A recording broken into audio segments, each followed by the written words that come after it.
Chapter kali ini dibuka dengan si Mamang Kaiden yang sedang berjalan di suatu lorong gelap dengan pantat dan biji yang menggundal gandul.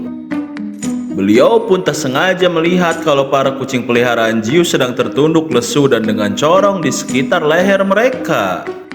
Si Mamang kemudian menghampiri para kucing itu karena penasaran dengan apa yang terjadi.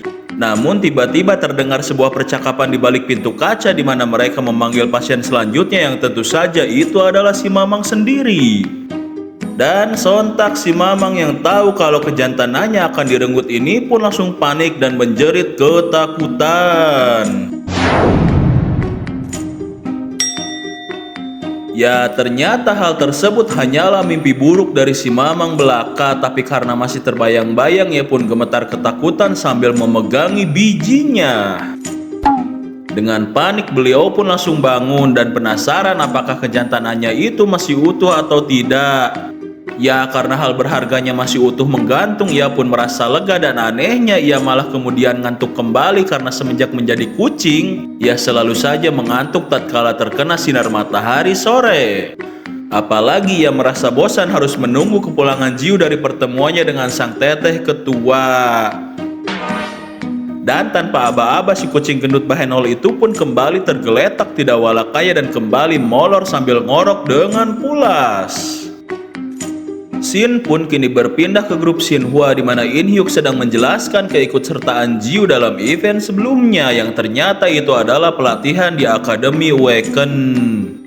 Akademi tersebut akan diikuti oleh seluruh remaja Waken yang ada di setiap penjuru Korea dan tujuannya adalah untuk membangun tali silaturahmi dan membiarkan para anak remaja belajar berbagai macam skill. Yang mana jenjang tersebut akan ditempuh selama 2-3 bulan saja. Namun karena akademi ini belum lama digelar, maka hanya organisasi terkenal saja yang boleh berpartisipasi dan itu pun hanya 2 atau 3 perwakilan anggota saja yang bisa ikut serta. In Hyuk berkata kembali kalau meskipun Jiu bukan bagian dari Xinhua, namun Xinhua akan secara khusus menaungi Jiu agar dirinya bisa ikut serta. Namun Jiu masih bimbang karena ia merasa itu semua terlalu mendadak. Si teteh Jeongyu juga mengatakan jika Jiu tidak perlu memaksakan dirinya, tapi si teteh mencoba meyakinkan Jiu kalau berinteraksi dengan Waken seusianya akan sangat membantu dalam perkembangan kemampuan Jiu di masa depan. Ditambah lagi ada beberapa waktu tersisa sebelum pelaksanaan tersebut sehingga Jiu masih ada waktu sebelum memutuskannya. Di sini Jiu pun dengan rendah hati dan tidak sombong membukukan badannya untuk berterima kasih yang sebesar-besarnya dan sangat mengapresiasi kebaikan yang telah diberikan oleh grup Xinhua.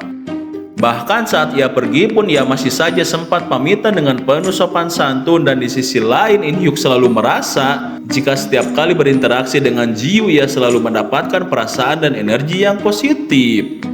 Begitu juga dengan si teteh yang ternyata sambil tersipu malu merasakan hal yang sama yang mana sampai membuat In Hyuk heran dengan sikap dari si teteh ketua tersebut. Kemudian mereka pun masih lanjut diskusi yang kali ini membahas soal Jisuk di mana ia tetap saja kekeh menolak untuk ikut serta. Dan dengan entengnya beralasan jika ia pun merasa malas untuk ikut pelatihan yang tidak penting tersebut. In Hyuk dan si teteh pun sampai dibuat tidak habis pikir dengan alasan konyol yang diberikan oleh Jisuk tersebut. Namun si teteh akan mencoba untuk berbicara langsung dan membujuk sang adik.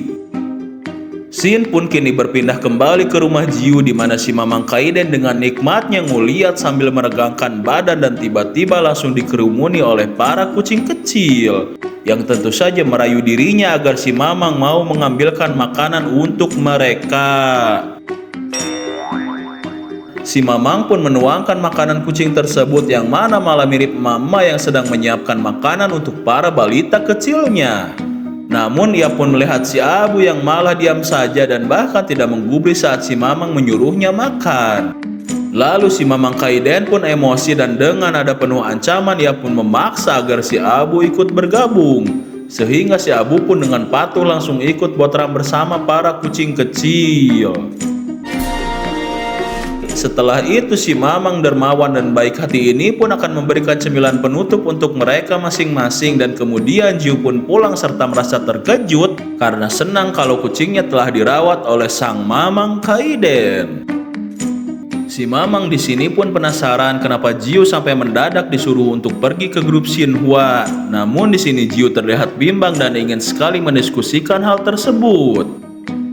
Akan tetapi si Mamang Kaiden dengan muka serius langsung menyela seolah-olah ia merasa ada yang tidak beres, dan ternyata si kucing gendut bahenol ini hanya ingin menghabiskan makanannya terlebih dahulu. Gusti, kirain tuh dia tahu sesuatu ya. Jiu pun kemudian menjelaskan semua yang tadi ia bicarakan bersama grup Xinhua, di mana si Mamang merasa kalau grup Xinhua itu sangat mengistimewakan Jiu. Karena seharusnya hanya anggota yang telah memenuhi syarat saja yang bisa berpartisipasi. Si Mamang Kaiden pun kembali memasang muka serius sambil mempertimbangkan hal tersebut. Karena ia yakin kalau di antara para remaja yang ikut serta pasti ada saja yang kelakuannya di luar nalar.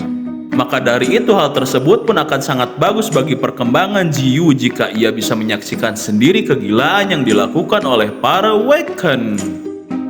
Ya, dan scene pun ditutup dengan Kaiden yang mengatakan mau apapun yang terjadi tapi Jiu sendirilah yang tetap menentukan pilihannya sendiri.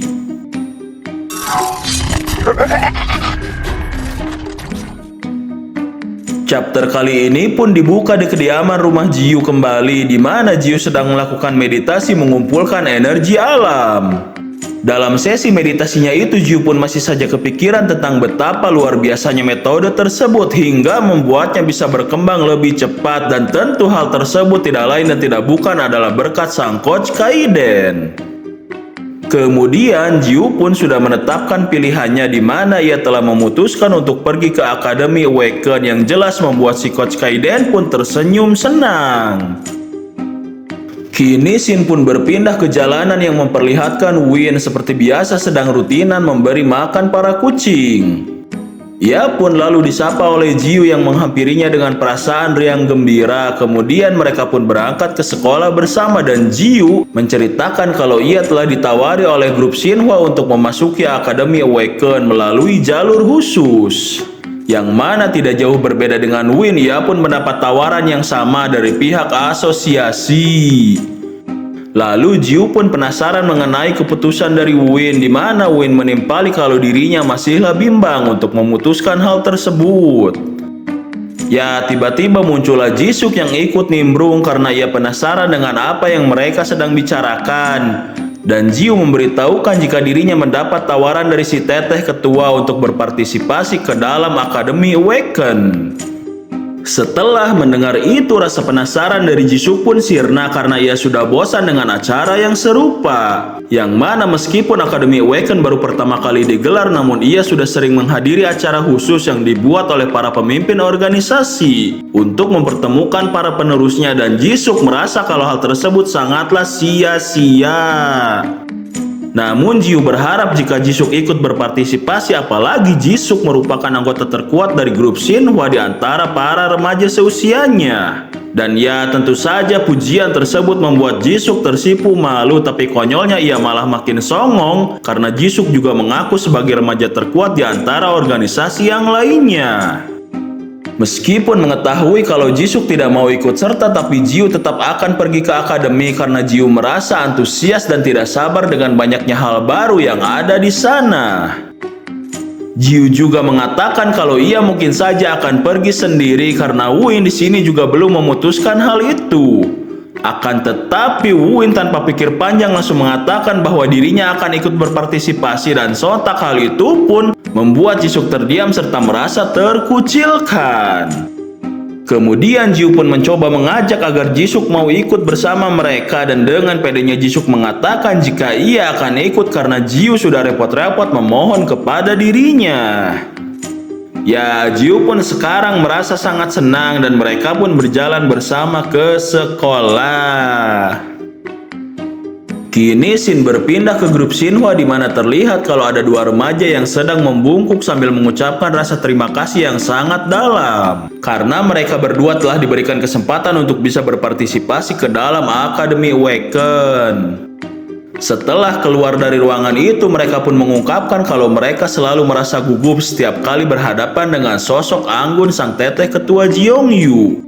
Tapi mereka juga membahas dan menyayangkan keputusan dari si Teteh yang secara khusus mengikut sertakan orang di luar organisasi ke dalam akademi. Lebih parahnya lagi, mereka juga merasa kalau hal tersebut sangatlah tidak adil karena mereka sudah susah payah untuk terpilih, sedangkan Jiu atau orang yang dimaksud malah dengan entengnya diikut sertakan secara gampang. Maka dari itu si pemuda berkacamata itu pun telah menyiapkan rencana untuk mengirim orang agar menyelidiki So Jiu. Sekarang Shin pun berpindah ke kediaman rumah Jiu di mana si Mamang baru saja terbangun dan tiba-tiba mendengar suara bel pintu. Terlihat kalau sudah berdiri dua orang misterius yang sengaja menekan bel untuk memastikan rumah tersebut tidak ada penghuninya.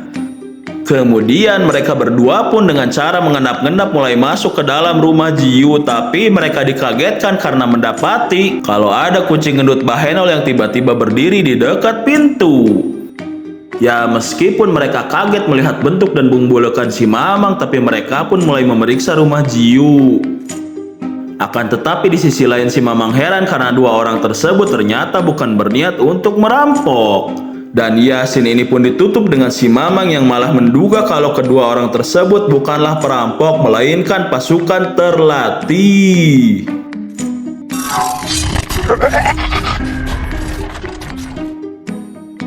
Chapter pun masih dilanjutkan dengan kedua orang misterius yang sedang menginvestigasi rumah Jiu. Di sini si Mamang Kaiden pun akan membiarkan saja mereka karena ia ingin memastikan maksud kedatangannya terlebih dahulu. Lalu salah satu kucing kecil mendekati si pria misterius, akan tetapi si pria langsung menendang si kucing dengan sangat keras, sehingga membuat si Mamang langsung emosi serta mengeluarkan aura membunuh yang sangat pekat. Ya, saat si Mamang akan menghajar pria tersebut, tiba-tiba si Abu langsung menerjang duluan untuk menyerang menggunakan cakarnya. Sabetan cakar tajam pun langsung tergambar jelas di wajah si pria misterius yang sampai membuatnya menjerit maratan langit karena merasa sangat kesakitan. Si pria yang satunya lagi dengan panik menghampiri untuk memeriksa keadaannya, dan saat ia melihat si Abu, ia pun mengeluarkan senjata pentungan lipat security yang benar-benar asli. Nah, kalau ini kan asli ini mah. Ya kalau di awal cerita mah si Jiu tahu lah. Kirain alat pentungan, taunya alat pancing. Yaitu mainan kucing yang kayak alat pancing tuh. Ya lanjut lagi lah. Kini si pria pun bersiap akan menghadapi si Abu, namun setiap serangannya yang ia lesakkan tidak ada satupun yang berhasil. Hingga akhirnya ia pun diserang balik oleh cakar dari si Abu. Si pria pun berniat meminta bantuan untuk menyerang si Abu bersamaan, namun apa yang terjadi? Rekan dari si pria pun telah dibuat tumbang tidak berdaya oleh sang maha perkasa si Mamang Kaiden. Kemudian si Mamang Kaiden pun menyerang yang satunya lagi dengan cara melompat tinggi, dan lalu ia pun memutarkan body bahenolnya itu untuk menyerang si pria menggunakan serangan ekor. Bukan main, si Abu pun langsung kaget sambil menganga lebar karena semua musuh sudah dibuat tidak walakaya oleh si Mamang Gemoy Kaiden. Tapi si Mamang yang baik hati ini pun memuji keberanian dari si Abu, yang mana membuat si Abu pun salah tingkah. Kembali si Mamang Kaiden juga mendapat pujian dari para kucing kecil, dan bahkan si Abu pun kini mendapat pujian dari mereka juga. Di saat si Mamang Kaiden masih bergumam soal maksud kedatangan kedua pria tersebut, tiba-tiba Jiu pun pulang sembari kaget karena melihat kalau ada dua orang yang tergeletak di dalam rumahnya sendiri. Si Mamang pun menimpali kalau mereka berdua bukanlah perampok karena hanya memeriksa rumah Jiu saja, yang mana membuat Jiu pun gelisah sebab ia menganggap kalau pemerintah sengaja mengirim orang untuk memboyong dirinya. Oh iya, dia dulu kan parno gara-gara takut diteliti sama dibedah kan? Tapi untuk berjaga-jaga, si Mamang Kaiden pun menyarankan meminta bantuan Shinhwa atas masalah tersebut. Karena meskipun kegelisahan Jiu benar adanya, maka pasti organisasi sekelas Shinhwa memiliki koneksi ke pemerintahan. Kemudian In Hyuk pun datang bersama anak buahnya dan mengamankan kedua pelaku itu dan meminta Jiu juga agar tidak khawatir karena Shinhwa telah berkomitmen mendukung Jiu serta akan menuntaskan semua masalah tersebut. Tapi di sini Jiu malah langsung panik saat si In Hyuk tahu jika kedua pria tersebut telah ditumbangkan oleh para kucing. Dan konyolnya si In Hyuk sebagai mania kucing pun malah mewajarkan dan merasa senang dengan hal tersebut. Kini si In Hyuk pun pergi dan akan memberitahukan kabar apapun setelah selesai menginterogasi mereka. Akan tetapi langkahnya malah terhenti hanya demi menyapa si Mamang Gemoy Kasei Nitrat. Ya, saat keluar dari rumah Jiu pun In Hyuk langsung dihampiri oleh bawahannya, yang mana ia sontak kaget saat bawahannya berbisik mengenai identitas dari kedua pelaku, yang ternyata adalah anggota Shinhwa sendiri. Shin sekarang lalu berpindah ke kantor si teteh ketua, di mana In Hyuk sudah langsung melaporkan kejadian yang sebelumnya. Ia juga menjelaskan jika kedua orang yang membobol rumah Jiu merupakan bawahan dari petinggi Lee, yang mana merupakan salah satu petinggi di grup Shinhwa dan sekaligus juga ayah dari si Jae-hyuk Lee. Dan ada rumor yang mengatakan jika ia menentang keputusan si teteh untuk mengikut sertakan secara khusus orang tidak dikenal seperti Jiu. Mendengar kalau posisinya sebagai pimpinan tertinggi diragukan, si teteh pun mulai kesal dan ia akan berencana menemui petinggi Lee secara langsung. Sekarang Shin pun kemudian berpindah lagi ke tempat yang akan dituju oleh si teteh Jeong Yu, di mana orang-orang sampai terpesona dengan keanggunan dan kecantikan saat si teteh ketua tiba di sana. Lalu si teteh ketua dan In Hyuk pun dihampiri oleh mbak-mbak resepsionis yang menanyakan maksud kedatangan dari mereka. Tapi saat In Hyuk memberitahukan alasannya, si mbak-mbak pun menolak karena mereka harus membuat janji terlebih dahulu untuk menemui petinggi Lee. Dan ya, Shin pun ditutup dengan kemunculan tiba-tiba dari sang petinggi Lee yang langsung menyapa serta memberikan hormat kepada si teteh ketua. Serta hal itu juga sontak membuat si mbak-mbak resepsionis pun kaget karena tidak percaya jika bosnya sampai bersikap seperti itu.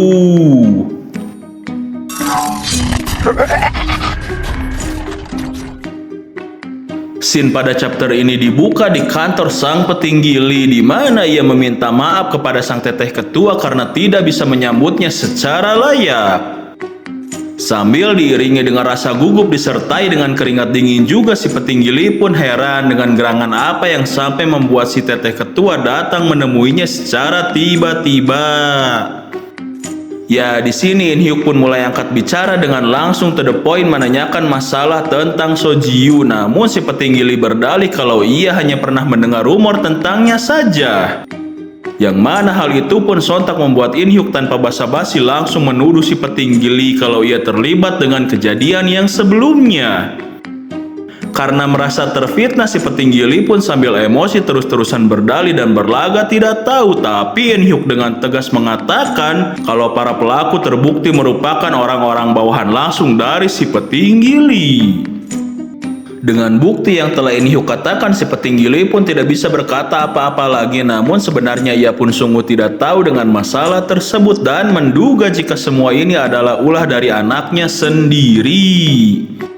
Ya, si petinggi Lee pun dengan terpaksa langsung meminta maaf sambil memukukan badannya, dan ia juga akan menyuruh anaknya agar tidak ikut serta dalam Akademi Waken. Namun si teteh ketua yang baik hati, anggun dan cantik ini pun memaafkan dirinya, serta ia akan tetap mengikut sertakan si Jae-hyuk menjadi perwakilan dari Shinhwa. Sekarang saat si petinggi Lee merasa lega atas ucapan dari si teteh, mukanya pun seketika berubah panik karena melihat si teteh ketua dengan tegas memperingatkan dirinya agar kejadian yang seperti ini tidak terulang kembali. Sesaat setelah kepergian dari sang teteh ketua beserta ajudannya si In Hyuk, badan dari si petinggi Lee pun sampai bergetar karena ia masih memendam kekesalan atas perlakuan dari si teteh kepada dirinya. Dan ia sambil marah-marah langsung meminta agar si Jae-hyuk atau anaknya sendiri segera menghadap ke kantornya. Shin pun kini berpindah ke kediaman rumah Jiu, di mana Jiu sedang berlatih di basement rumahnya sambil dikomandoi oleh tentu saja yaitu Coach Kaiden. Terlihat kalau kecepatan dari Jiu semakin mengalami peningkatan sampai-sampai gerakannya pun sulit untuk diikuti oleh mata telanjang. Hingga akhirnya ia pun kelelahan dan seketika itu juga langsung ambruk di lantai. Si Mamang Kaiden lalu menghampiri sambil memberikan ucapan selamat karena kecepatan maksimal dari Jiu sudah bertambah menjadi 6 detik. Meskipun hanya bertambah 1 detik saja, namun si Mamang mengatakan kalau peningkatan tetaplah peningkatan dan Jiu harusnya bangga akan hal tersebut. Ya, Jiu pun dengan rendah hati menimpali kalau semua ini berkat pelatihan dan arahan dari sang coach Kaiden yang tentu saja membuat penyakit narsis dan songongnya itu menjadi kambuh kembali. Sambil masih diselimuti rasa kelelahan, Jiu pun tetap tidak lupa dengan kewajibannya dan ia kemudian pergi ke atas untuk memberi makan para majikan kecil berbulunya. Sementara si Mamang Kaiden masih saja bergumam dan terus-terusan membanggakan dirinya sendiri. Di saat Jiu sedang memberi makan para kucing sambil dibarengi dengan iringan suara tawa songong dari si Mamang Kaiden yang masih terdengar jelas dari basement, tiba-tiba suara pintu bel rumahnya pun berbunyi dan ternyata itu adalah si In Hyuk yang datang tanpa pemberitahuan di tengah larut malam. Di sini In Hyuk menjelaskan kalau ada hal mendesak yang harus segera ia sampaikan dan juga kedatangannya itu tidaklah sendirian. Yang mana tidak lain dan tidak bukan dirinya datang ditemani oleh sang teteh ketua Jeong Yu. Si teteh ketua pun kemudian masuk dan duduk, tapi perhatiannya langsung tertuju kepada kucing gendut Bahenol yang tiba-tiba ada di sana, yang dengan entengnya duduk dengan posisi layaknya bapak-bapak paruh baya. Lalu In Hyuk pun menjelaskan maksud kedatangan dari mereka, di mana ia langsung terus terang kalau pelaku pembobolan rumah Jiu yang sebelumnya itu adalah orang-orang dari Shinhwa sendiri. In Hyuk sendiri pun tidak menyangka dengan hal tersebut, tapi karena Shinhwa adalah grup yang terbilang cukup besar, maka di dalamnya pun terdapat beberapa fraksi dan salah satunya itu adalah yang mengirimkan orang untuk menyelidiki latar belakang dari Jiu. Setelah mendengar In Hyuk berkata demikian, Jiu pun sampai dibuat terdiam membisu, namun si Mamang Kaiden bergumam kalau ia tidak kaget karena hal tersebut memang wajar terjadi di organisasi yang besar. Sekarang dengan penuh penyesalan si teteh Jeong Yu pun menundukkan kepala sambil meminta maaf kepada Jiu. Tapi di sini Jiu pun langsung panik dan dengan gugup meminta si teteh agar tidak perlu sampai repot-repot meminta maaf. In Hyuk di sini juga berkata kalau si teteh sendiri sudah memperingatkan secara langsung orang yang bersangkutan serta ia berjanji jika kejadian seperti ini tidak akan terulang kembali. Namun Jiu tidak mempermasalahkan hal tersebut dan malah ialah yang seharusnya berterima kasih kepada mereka karena In Hyuk dan si teteh sudah banyak membantu dan sebegitu pedulinya kepada Jiu. Saat melihat sikap Jiu yang lapang dada dan berbudi luhur, In Hyuk pun sampai benar-benar dibuat terharu dan setelah percakapan mereka pun selesai, In Hyuk dan si teteh memutuskan untuk pamit. Namun di sini si teteh ketua langsung pergi terburu-buru untuk keluar rumah. Dan Yasin pun ditutup di mana si teteh ketua berjalan duluan tanpa menunggu si In Hyuk karena ternyata wajah anggun dan cantik jelita dari si teteh ketua Jeong Yu sedang tersipu malu karena tak kuasa menahan pesona yang terpancar dari kebaikan hati So Ji Yu.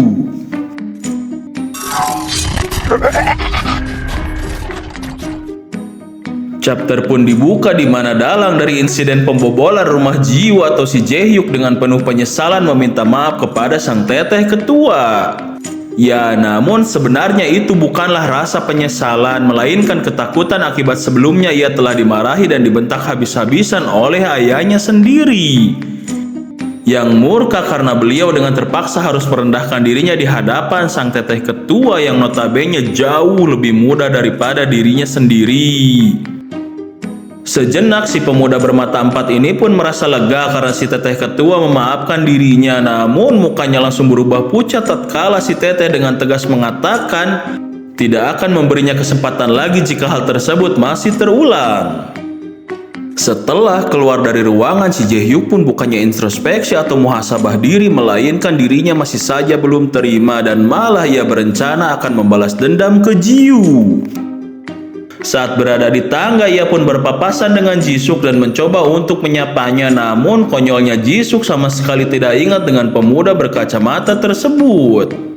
Meskipun si Jae-hyuk berusaha mengingatkan Jisuk siapa dirinya, tapi Jisuk tetap saja tidak peduli dan langsung masuk ke ruangan si teteh.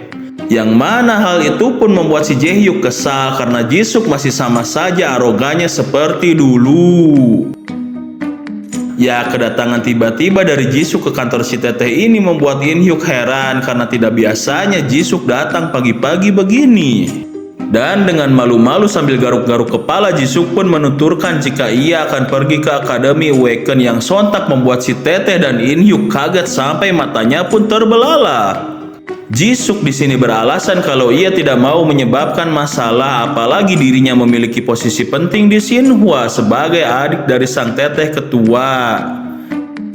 Kemudian saat Jisuk meninggalkan tempat itu pun si teteh dan In-hyuk masih saja belum percaya dengan perubahan sikap yang terjadi dengan si biang kerok Jisuk. Shin pun kini berpindah ke rumah Jiu di malam hari di mana Jisuk ternyata datang ke sana dan dengan penuh kebanggaan ia pun tiba sambil menenteng 2 karung penuh makanan. Kedatangannya pun disambut hangat oleh ketiga kucing kecil sementara Win yang berniat menyapa pun harus mengurungkan niatnya karena Jisuk sama sekali tidak menghiraukan dirinya. Sekarang sambil tertawa jahat, Jisuk pun menggoda para kucing kecil dan menyuruh mereka untuk berbaris serta mengantri. Namun kesombongan dari Jisuk yang setinggi langit itu pun langsung luntur dan tergantikan dengan sopan santun serta tata krama saat dirinya menyuguhkan sajen untuk sang juragan Mamang Kasein Nitrat. Di sini Jisuk pun memberitahukan bahwa dirinya telah berubah pikiran dan akan ikut berpartisipasi ke dalam Akademi Awaken. Namun ya, Jiu yang biasanya selalu antusias malah terlihat biasa saja saat mengetahui hal itu, sehingga membuat Jisuk sadar kalau ada yang tidak beres dengan perilaku dari Jiu tersebut. Meskipun Jiu berkata jika ia baik-baik saja, tapi sambil dengan mendekatkan mukanya, Jisuk pun terus mendesak Jiu agar dirinya terus terang. Kemudian Win pun mengatakan jika sebelumnya rumah Jiu itu telah disatroni oleh orang tidak dikenal. Dan ia juga menambahkan kalau para pelaku merupakan orang Shinhwa sendiri yang mana sontak membuat Jisuk kaget serta tidak percaya. Jisuk pun makin kesal karena Jiu tidak memberitahukannya sedari awal. Namun Jiu dengan sedikit rasa menyesal mengatakan jika hal tersebut bukanlah masalah lagi. Dan akibat insiden itu ia pun sadar jika dirinya telah merenggut kesempatan banyak anggota Shinhwa lain yang telah berjuang keras untuk bisa menjadi perwakilan dalam pelatihan Akademi Awaken. Kini Shin pun berpindah ke bangunan anak perusahaan Shinhwa, atau lebih tepatnya ke ruangan di mana si Jae-hyuk sedang kesal karena temannya si gadis pirang malah terus-menerus meledek dirinya, yang ketahuan perilaku busuknya oleh sang teteh ketua. Si Jae-hyuk pun makin bertambah kesal tatkala si gadis pirang terus-terusan mengompori dirinya agar membalas penghinaan yang telah ia terima. Akan tetapi mereka pun langsung terkejut dengan kedatangan seseorang yang tiba-tiba mendobrak pintu. Dan ternyata itu adalah Jisukyu yang datang dengan diiringi luapan amarah. Meskipun mereka mencoba menyapa Jisuk tapi tanpa basa-basi, Jisuk langsung menerjangkan tendangan si Madun tepat ke arah perut si Jae-hyuk hingga membuatnya terbatuk-batuk dan meringis kesakitan. Yang mana sekaligus chapter ini pun ditutup dengan Jisuk yang berkata jika berani-beraninya si Jae-hyuk sampai meragukan keputusan pimpinan tertinggi dari grup Shinhwa. Demikianlah video dari kami. Kami, segenap kru yang bertugas, mengucapkan terima kasih yang sebesar-besarnya kepada adik, kakak, kakek, nenek, bapak, ibu, dan seluruh warga masyarakat di semua lapisan. Karena telah bersedia menonton video yang seadanya ini. Biar lebih lengkap dan lebih seru, jangan lupa juga untuk membaca komik, manhwa, dan manga aslinya, karena ini hanya sebatas rangkuman. Dan untuk hiburan, dukung terus channel UMKM kami dengan cara subscribe, like, dan komen. Sehat-sehat terus bagi kalian para pendengar, dan sampai jumpa di video yang selanjutnya.